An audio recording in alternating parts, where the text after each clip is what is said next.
Hello guys! Welcome to my channel. Guys, tayo magluluto ng Chinese food na steamed chicken. So, madali lang itong lutuin. So, ang kailangan natin is yung fresh chicken,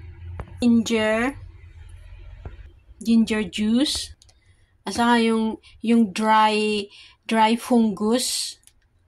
Kung alam nyo to, dry fungus, saka yung banana blossom. Dry ito, pero ito is binabad ko sa tubig na mainit. Kaya ito na, ganito na siya ngayon. Gawin natin is, i-marinate natin yung chicken. Marinate natin siya ng oyster sauce. Yan. Tsansa na lang yung ilalagay. Kung sanay kang nagluluto nito is kaya mong tsansahin yung panlasa. Light soy sauce. Yan.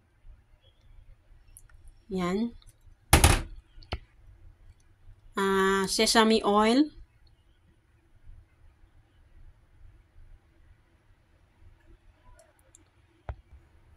And then, yung ginger juice. Lagyan natin yung ginger juice.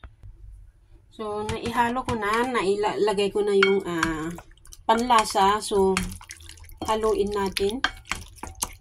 Haluin natin siya. Yan.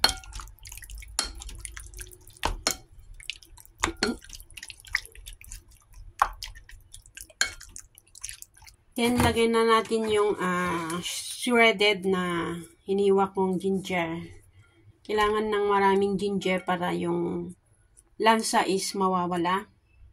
And then, lagay natin yung dry fungus, saka yung dry fungus, hindi na dry pala kasi binabad ko na sa tubig.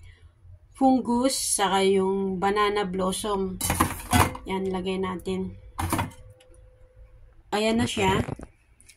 So, haluin na natin.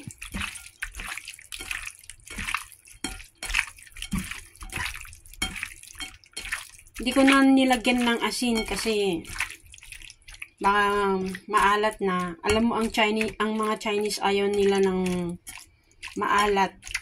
Mga pagkain nila is matatabang. Less salt. Less salt na ito kasi nilagyan ko na ng light soy sauce. And then, yung last nating ilagay is yung cornstarch.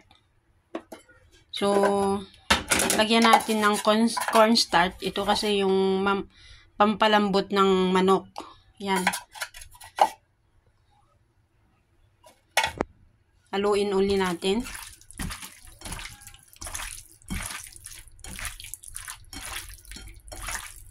Pag nilagyan mo ng cornstarch, yun ang sikreto ng mga Chinese kung paano lambutin yung karne is lagyan mo ng i-marinate mo with cornstarch. Yan. Haluin maigi para yung ma-absorb yung lasa. Okay lang na haluin sa kamay ko kasi naghugas naman ako ng kamay. Ayan siya. Yan. So, ito na yung manok. Ready to cook na. So, i-steam natin to ng mga 10 to 15 minutes.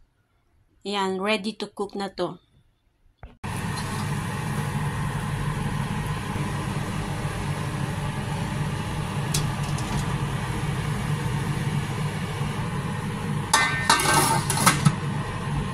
Steam natin ng mga 10 to 15 minutes. Yan na guys.